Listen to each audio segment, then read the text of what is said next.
गायक भाई मान सिंह मरावी एवं चंपाधुर की प्यारा आवाज में सुनिए यह गीत।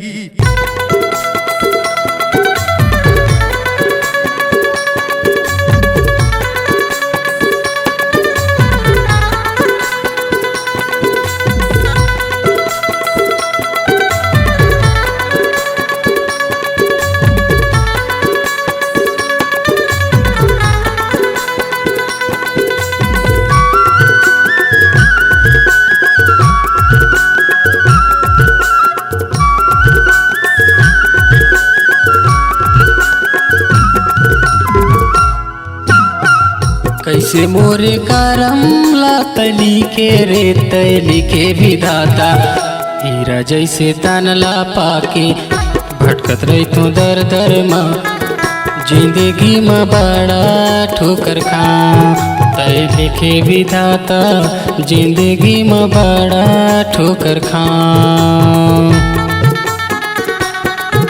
लिखे विधाता जिंदगी में बड़ा ठोकर खा।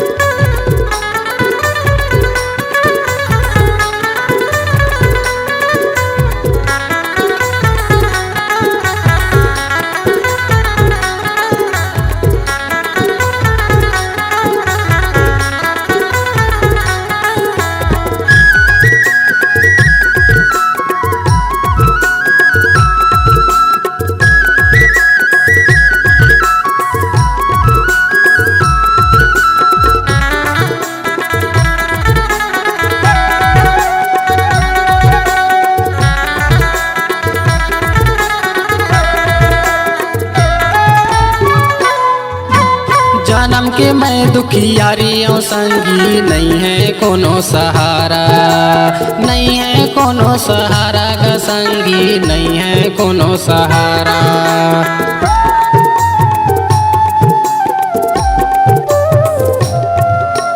के मोर विधाता तोर लीला सबले हवै निराला, सबले हवै निराला का संगी सबले हवै निराला।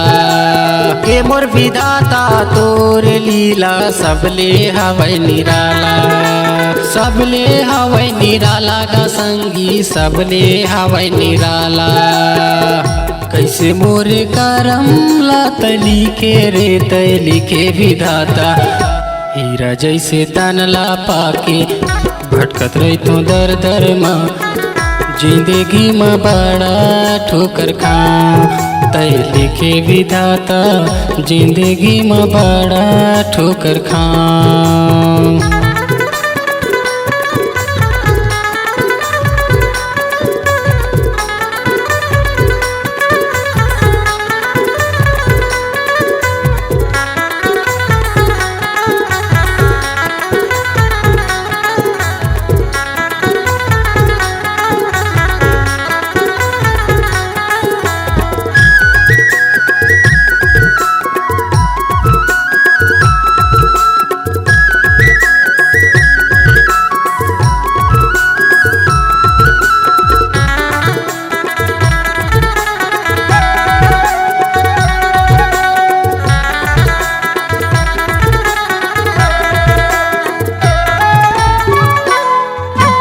माता के मोरो ममता लुट गए पिता के लुट गए प्यार, पिता के लुट गए प्यार का संगी पिता के लुट गए प्यार।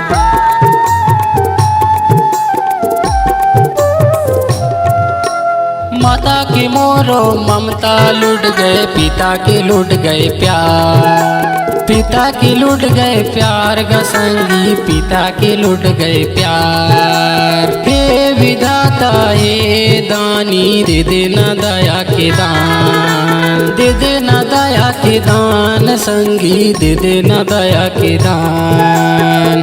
कैसे मोरे करम तली के रे तली के विधाता हीरा जैसे तनला पाके भटकत रही तू दर दर माँ जिंदगी में बड़ा ठोकर खा तैली के विधाता जिंदगी में बड़ा ठोकर खा।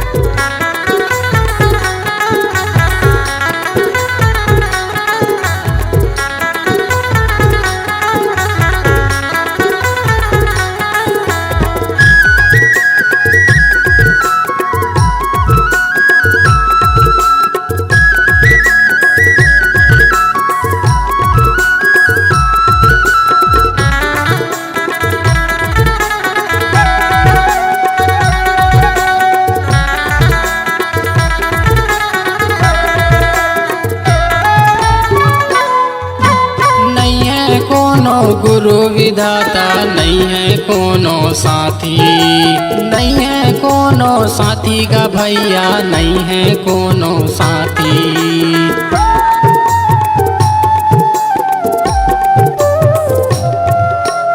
नहीं है कोनो गुरु विधाता, नहीं है कोनो साथी, नहीं है कोनो साथी का संगी, नहीं है कोनो साथी। साची बैहा कैथो विधाता, दे देना मोला ज्ञान, दे देना मोला ज्ञान का संगी, दे देना मोला ज्ञान। कैसे मोरे करम ला तली के रे तली के विधाता, हीरा जैसे तनला पाके भटकत रही तू दर दर माँ, जिंदगी में बड़ा ठोकर खाऊं। तैली के विधाता जिंदगी में बड़ा ठोकर खाऊं, तैली के विधाता जिंदगी में बड़ा ठोकर खाऊं, तैली के विधाता जिंदगी में बड़ा ठोकर खाऊं, तैली के विधाता जिंदगी में बड़ा ठोकर खाऊं, तैली के विधाता जिंदगी में बड़ा ठोकर खाऊं, तैली के विधाता जिंदगी में बड़ा ठोकर खाऊं। छत्तीसगढ़ी सांस्कृतिक लोक कला मंच मानसिंह की पुकार, माँ की आशीर्वाद, ग्राम कुर्दर, थाना साईपुर, जिला डिंडौरी, MP की प्रस्तुति। प्रोग्राम हेतु संपर्क करें गायक भाई मानसिंह मरावी, मोबाइल नंबर 78 28 72 91 22 एवं 83 05 49 82 19। गायिका चंपा ध्रुवे, अध्यक्ष भूपत Warkade, mobile number 70 61 24 58 72। Manager Indrapal परस्ती।